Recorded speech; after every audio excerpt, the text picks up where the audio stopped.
all sick individuals. And just like you have an inventory, so does your mother and your father and everybody else that's done you wrong.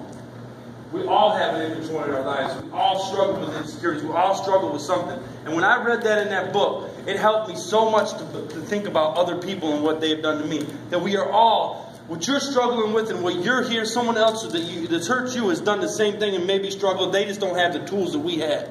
And you have now got the tools. And I'm giving you the opportunity of the things to use them to better your life. The lady that killed my father, a drunk driver that killed my father, is now one of my friends, and I pray for her. And every time the date comes up at the end of the day that it happened, I text her and I tell her, I pray for you, hope you have a good day.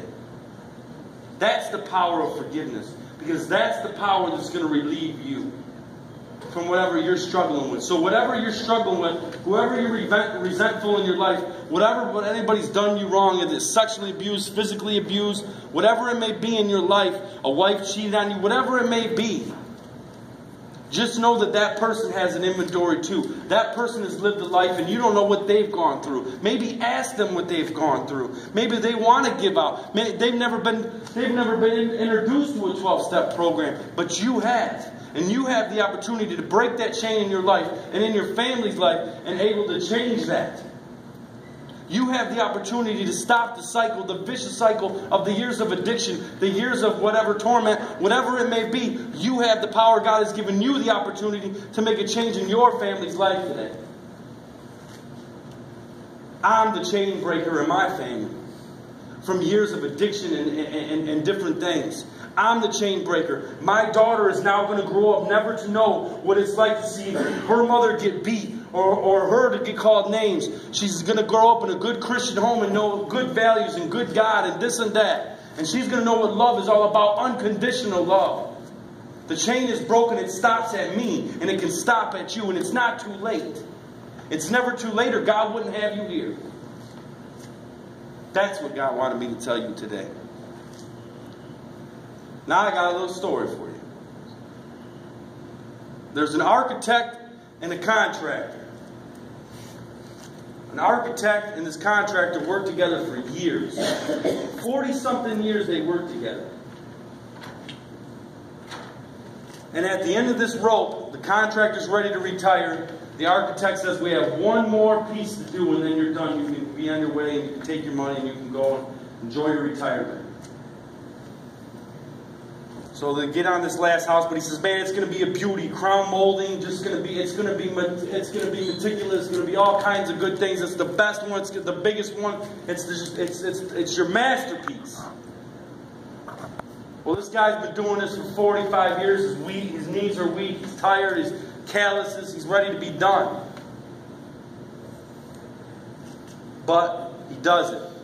Halfway through this process, he's getting tired, man.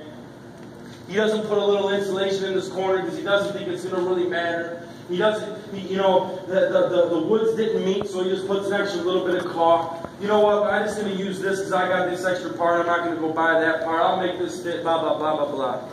At the end, he's done. It's all over with. He comes to the architect and he says to him, thank you for your time. I appreciate you. I'm done.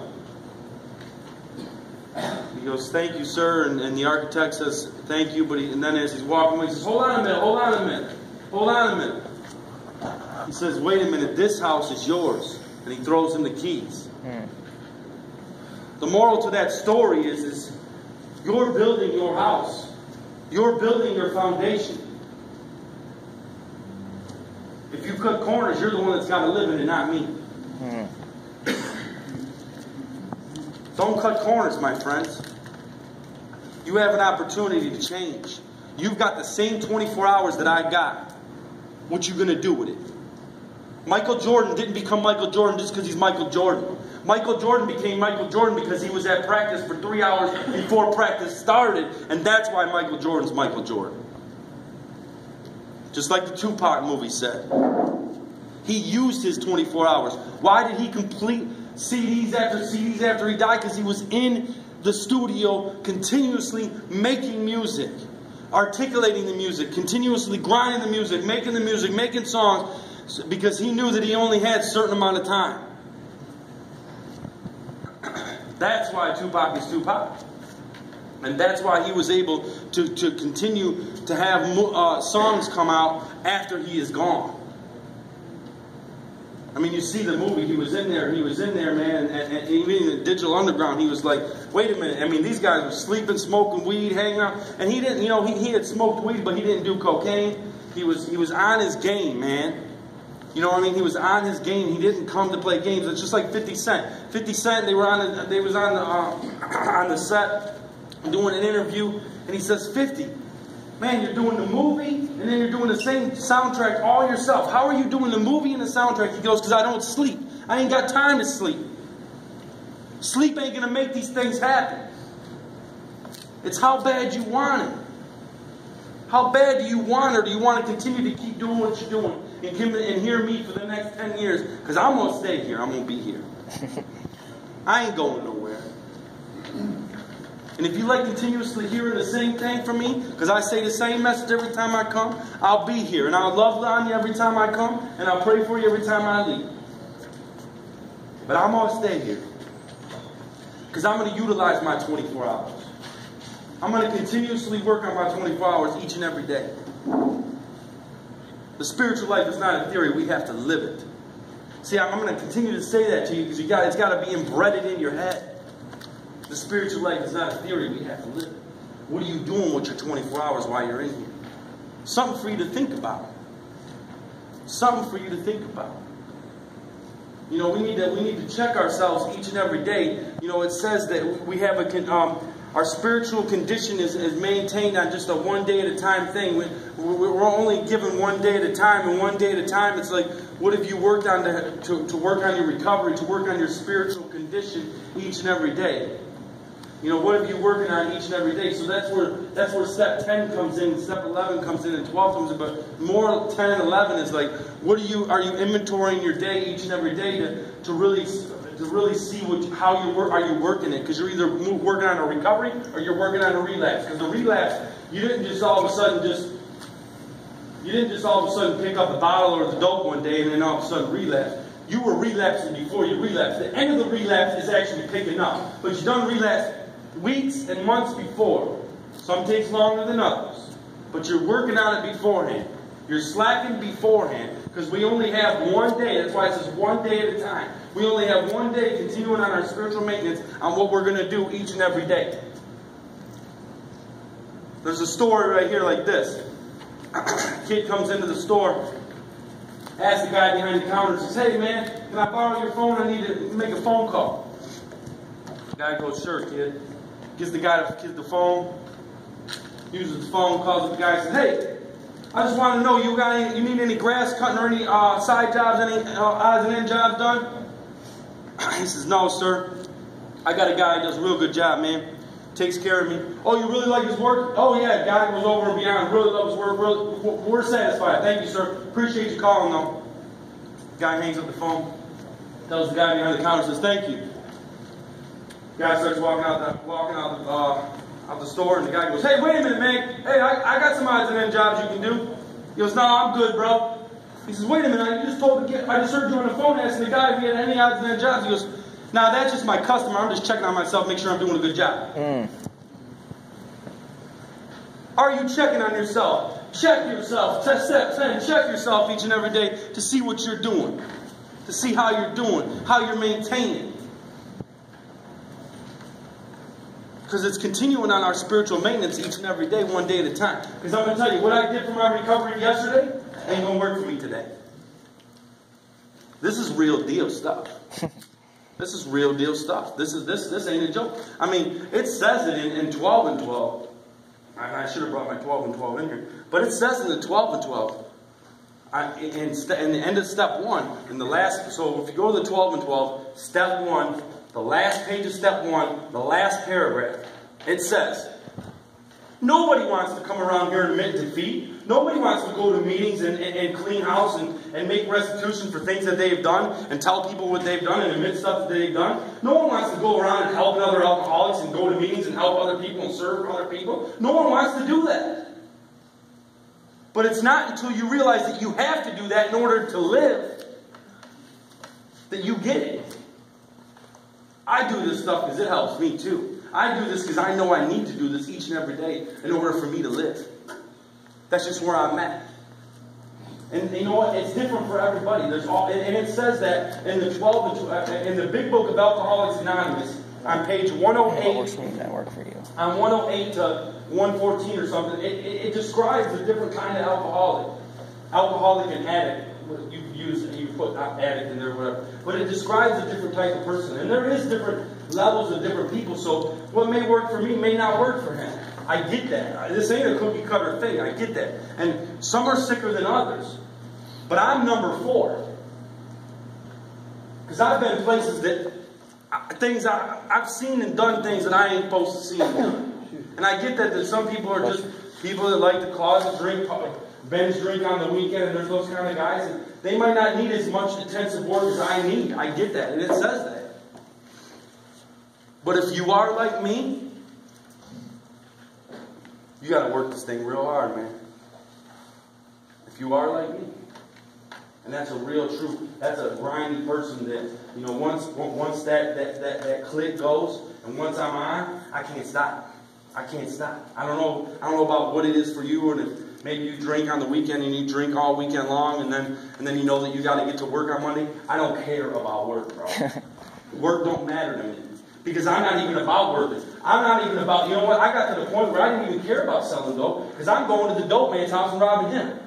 Because it's just too much work selling dope.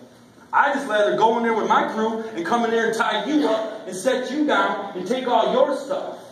That's what I like to do. Because I don't even want to sit. I don't even want to do that no more. And then I don't even want to sell it to make money. I just want to get out. That's me.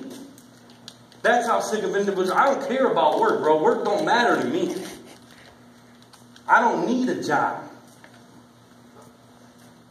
Because I'm just going to rob from you. I'm going to rob from whoever. I'm going to get mine. Don't worry, I'm going to get mine. But that's just the type of person I am. And there is different kind of alcoholics. There's those guys that they drink.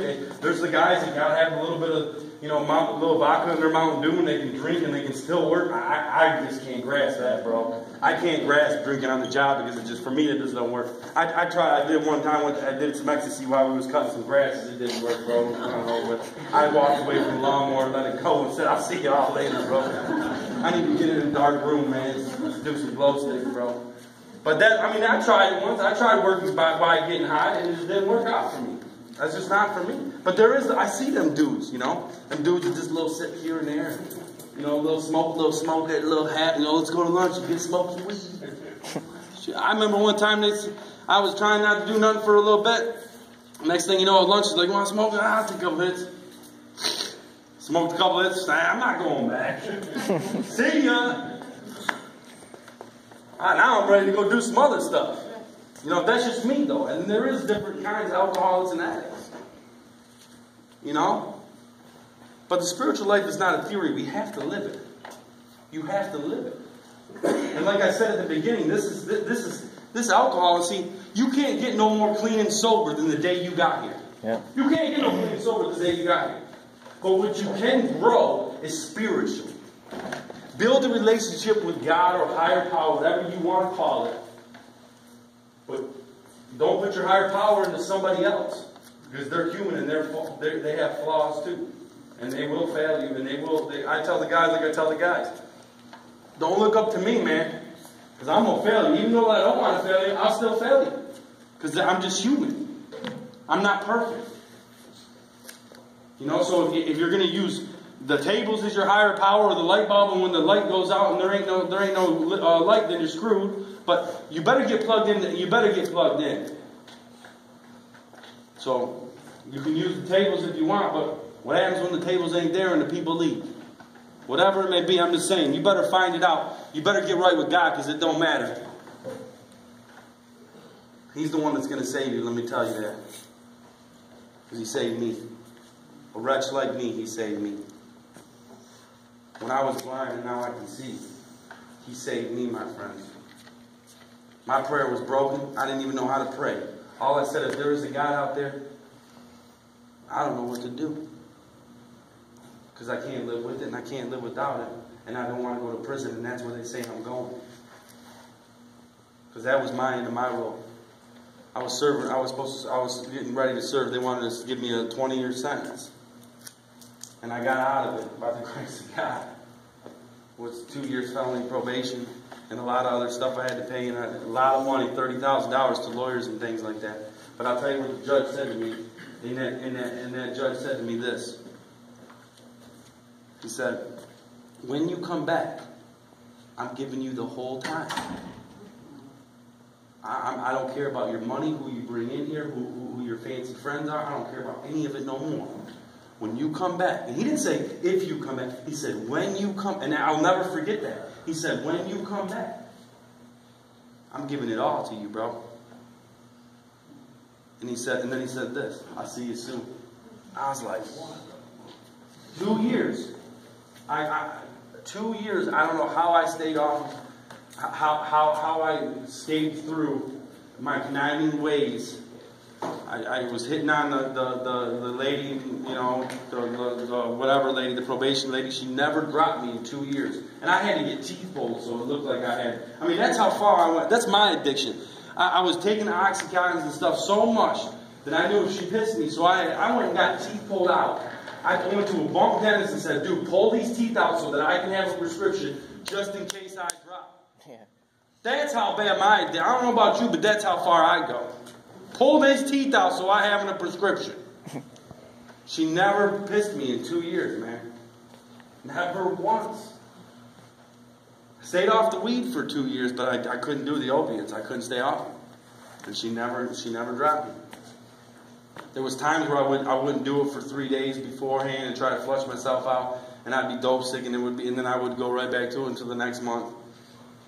But at the end of it, I was like, I was pulling teeth out, bro. I can't go 3 days without using. And I got away with it. And I'll tell you something right now. Once I got off that probation, I went right back to my ways, calling my boys, trying to get hooked up with some deals, get hooked up with some, you know. And that was two. They told me, and the guys that I sold dope for, the guys that I didn't snitch on, the guys that I freaking would die for, and the guys that I risked my life for, told me just do your 2-year thing, lay low, do your thing, which I didn't lay low. I still shot some moves, sold some stuff here and there. But they said, do your thing, and then after your 2 years, we'll get back with you. 2 years is up, I'm ready to get back into it. Break up with the girlfriend because I don't need her. She's telling me you're just going to go to prison, go back, whatever. And I don't need anything. I just need to get back into my ways. I go up to the boys. I said, nah, bro. You're too far gone, bro. You're still hot, bro. You need to straighten yourself up, man. You're taking too many pills, man. We can't use you, bro. The streets don't love you. How many of you all been here to jail? How many of y'all been to jail? You ain't been to jail? Come on. How many of your boys bring your commissary money? Your boy got your commissary money? $150. Oh, bro, you better stay with that man. He's a good friend of yours. I sent him $600. God bless him, bro. You better stay friends with that man. I get out, he goes in. That's right. What's your name? What's your name? Sean. Sean what? Ashton. You from Shacktown? No, Oh. Garden City, Livonia. Oh, well, you got a good friend there, man. Keep up with him. They ain't give me no commissary money. Don't give me nothing. I had to hustle in there to get hot fries and ramen noodles, bro. I had to hustle in there to get some ramen noodles and hot fries. Y'all don't know nothing about no hot ramen noodles and hot fries. You know about ramen noodles and hot fries? I know about the jailhouse burritos. All right, that's what I'm talking about, jailhouse burritos. We ain't got to live like that no more, though, man. We ain't got to do that today. I'm here to tell you, you ain't got to live like that. That's why we created the 1-8, man. Because we've been where you've been. We've done what you've done. I've been to the jail. I've had the hot fries and the ramen noodles underneath the bed, trying to get them warmed up underneath the pillow. I've done all that. I've risked for my life for people that had snitched on me. My own people snitched on me so that they wouldn't get into their own, so that they could get out free. What kind of life is that to live? What kind of people is that? There's no loyalty out there. The streets don't love you. But we do. I do. When I say family, I mean family. When I say we are a family, we trust you, I believe in that, and I say that wholeheartedly, and I will do anything in my power to help you and help you to succeed in your life. But it's up to you. I can't do your 24 hours for you. You got to do what your 24 hours. You got to do the work, man. What you put into is what you're going to get out of it. I'm going to tell you something. I've been in this thing for 8 years. And that might seem like a long time, but it really isn't for as many years as I screwed up. 8 years I've been doing this thing. And look where I've been. That's because I utilize my 24 hours. I have a child.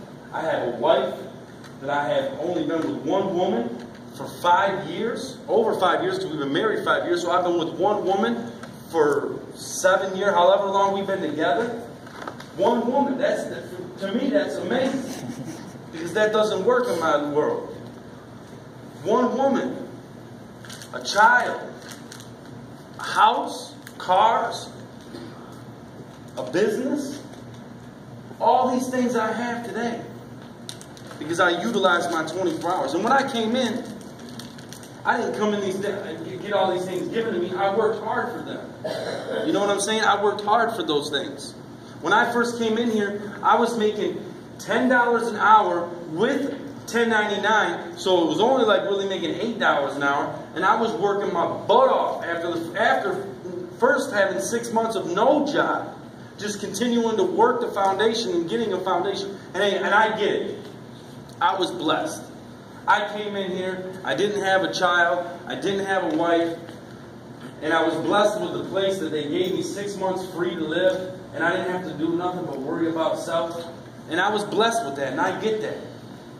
And that's why I am doing the 180 thing, and we're doing this thing, because I'm trying to at least give back some of that, what was given to me. That's how this thing works.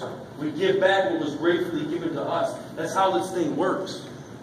I have to give it away to keep it. I've been a taker my whole life. Take. And now I got to give. And see, the beautiful thing about this is you give to receive and receive to give. I got to give in order to be able to receive. And I got to be able to receive. So first I got to be able to receive your help from you guys. Receive help. So when you're a new guy, you come in and you feel like you're doing a lot of receiving. But you gotta be. It's a gift. You gotta be able to receive and take that receive and be grateful for that receive and take it and use that receive in a utilized good way. And then after that, give that receive. Give, and then when you give and give, then you can receive more and more. But at first, you're gonna be a receiver. You're gonna do a lot of receiving. But then after a while, you can start giving and give a lot of giving. You know what I'm saying? How many people here have a problem with God? Word God. What's your problem with God? You don't know nothing about him. So get to know him. That's a good question. That's a good thing. Let's get to know him. Build a relationship with him. That's what it's all about. It's not about religion. It says it in that book. It ain't about a religion. I'm not a religious person. Do I go to church? Yes, I do. But I believe that we are the church. I believe that we are the people. That we walk. That we are the people. We are the church. But this is just a building. But it's us being able to deliver that message. I come in here and I come into your building and I'm just a person. I'm delivering a message. And we each can deliver a message. We all have a message to give. So build that relationship with God. Find out who He is. That's the only way you're going to find out who He is by building a relationship. And I'll tell you, a religion is a place of people that are afraid to go to hell. A relationship is people that have been to hell and they don't want to go back. So just build that relationship. How do you, it's kind of like a boyfriend. Teach you like a boyfriend. When you get a boyfriend, how do you get to know that guy? You're texting him all the time. You think about him all the time. You're texting him, oh, what you doing on that? And you're sending him pictures of yourself and this and that. And you can't wait. I'm not making fun of you. I'm just saying that's what we do. I'm saying we all do that. When I was first in recovery, it was all about, sending pictures to different places. And, we do that. We're thinking about them. Are they going to be at the meeting? Talk to them at the meeting. When can we go out? And that's all we think about. And that's why it's not good to be in a relationship at first, because that's all you're consumed of. That's all God wants from you, man. Just wants you to talk to Him. Just wants you to build a relationship with Him. I didn't know nothing about God.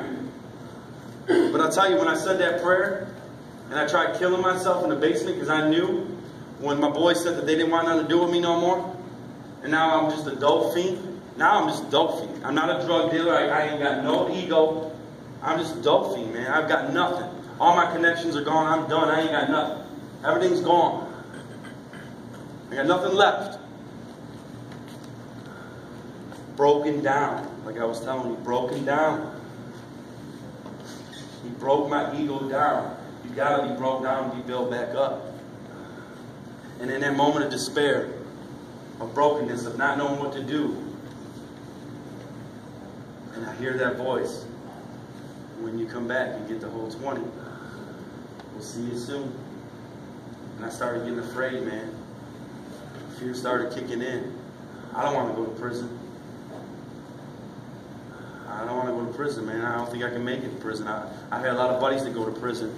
They call me from prison. They tell me the things that happen in prison. They tell me the things that go on in prison. It's not like the movies like you think. I mean, it's a war in there, man. It's a war in there.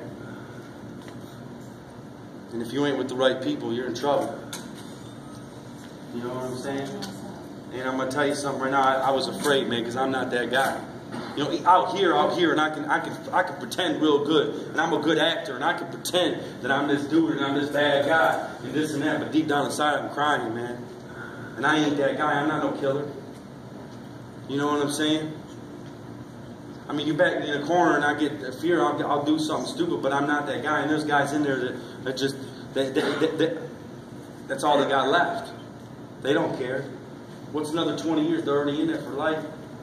So I was scared, man. And I'll tell you, when I went in that basement and I had like 7,000 or 8,000 milligram Seroquel, 15, 20 Xanax, and a bottle of booze.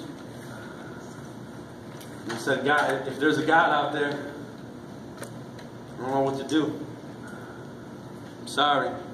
That little bit of hope, that little bit, man, I hope I get to see my parents. I hope there's something else out there. I don't want to do this no more. I'm tired, man. And I'm going to tell you something.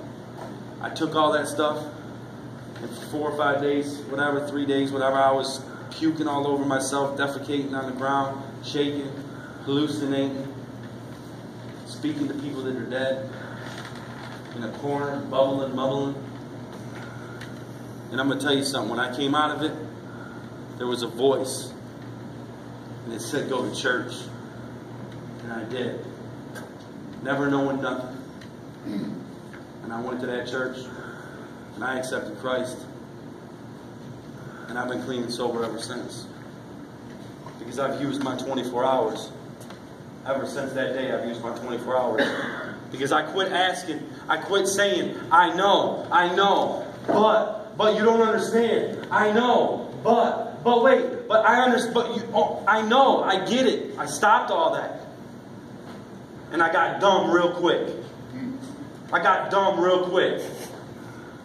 And I started asking people, what do you want me to do? Because I don't know what to do. Yeah.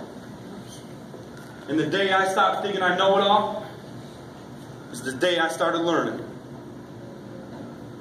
Because when the student is ready, the teacher will appear. So it's all up to you, my friends, what you want to do with your 24 hours. But just remember, the spiritual life is not a theory. You have to live it. And I don't say this because I'm any different or I'm any better. I'm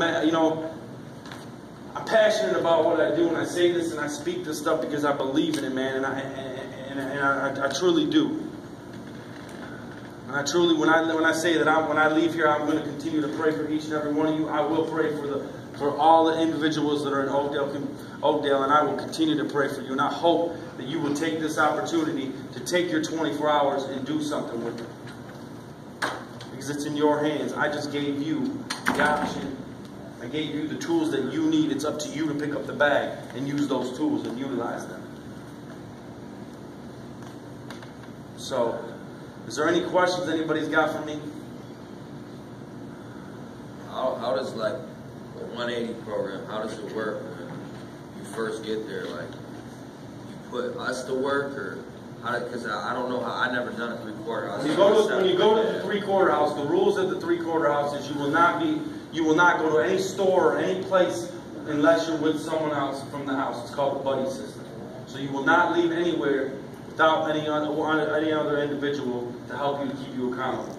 You will go to as many meetings. You will go to 7 meetings a day as long as you ain't got a job. For the first 30 days, you will either go to IOP, and you will continue to get a foundation to go to night meetings, and you will continue to work on yourself and get yourself a foundation. After that, for 30 days, we will reevaluate you, and we will try to help you to place you into a job that we feel if you're ready for it. If not, we feel you're not ready for it, we'll wait for that. Do Hike too, service work. Hike, and you will do community service work at Hike. You will have the opportunity to go to Hike Center and to work out. Sauna. To go to the sauna, to go swimming in the pool. You have that option to go there. Exercise, yeah. To relax. You know, we have fun in the program. We go to meetings. We do picnics. We do different things. But you will do service work with going to meetings and helping out with coffee and doing different things. There is no women. You're not allowed to talk to women. You're not allowed to be around women for a while. That's just how it goes. Okay? You're not allowed to do that. And the reason why I say that is because I did that for the first 1.5 years of my sobriety. I was with many and multiple women. And at about 1.5 years, I was ready to either go back out or I was ready to kill myself because I was in the same situation when I came in. I was miserable, I was tired, and I was struggling because I wasn't using drugs no more. I was using women. Mm-hmm. And it gives you the same thing. You want to talk about it,